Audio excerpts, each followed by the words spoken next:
صلاة الذي في كل سهر وفي سفر. Quelle est la date du premier Magal de Touba? En quelle année donc le Magal a-t-il été institué par Cheikh Ahmadou Bamba pour la première fois?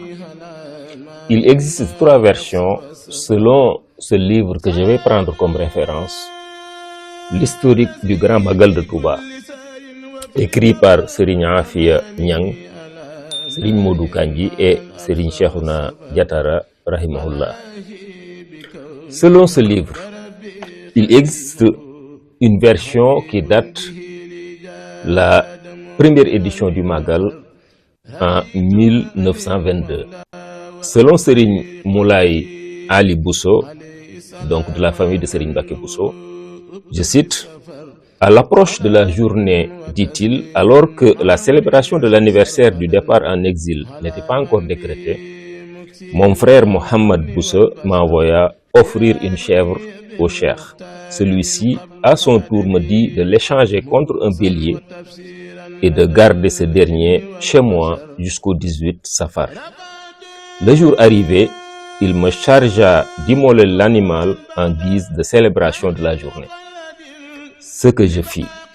Le cheikh m'expliqua ensuite que tous les bienfaits divins, les dons sacrés dont Dieu l'a gratifié, et par conséquent, tout ce que nous autres disciples avons eu de lui, le cheikh, l'ont été grâce à cette journée bénie.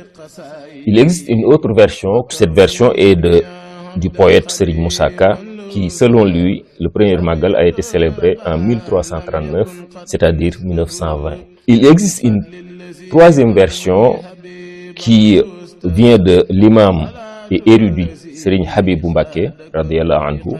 L'ordre est tombé en mois de Safar 1337 de l'hégire, c'est-à-dire 1918. Serigne Habibou dit qu'il était présent en 1918 quand le cheikh a pour la première fois institué le Magal. Donc, par conséquent, ce qui est plausible, c'est que ces versions-là l'ont été par leurs auteurs, parce que peut-être ils n'étaient pas au courant de la première édition que raconte Serigne Habibou Mbacké. Ce qui nous pousse à dire que donc cette version de Serigne Habibou corrobore donc l'autre version que l'histoire de la Mouridiyya connaît. Lors de la première édition du Magal, le cheikh avait donné instruction, un ndigal à son fidèle disciple Serigne Balla Fally Dieng d'immoler un bélier pour célébrer pour la première fois le Magal de Touba. Donc la date que nous retenons, c'est bien 1918, selon les versions qui viennent de Serigne Habibou Mbacké, et l'enregistrement de cette version existe chez les auteurs qui en disposent. Cette version corrobore également la version de Serigne Balla Fally Dieng. Toutes ces informations se trouvent dans ce livre, l'historique du Grand Magal de Touba. On peut retenir que la date du premier Magal, c'est le samedi 23 novembre 1918, correspondant au 18 Safar 1337 de l'hégire. C'était notre épisode sur le Magal.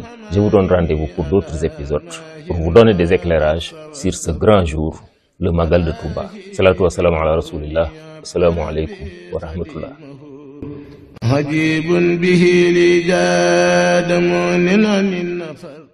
Daarul Himma mool yi ñu def yitte di mooli xasaayid yi ma taamu.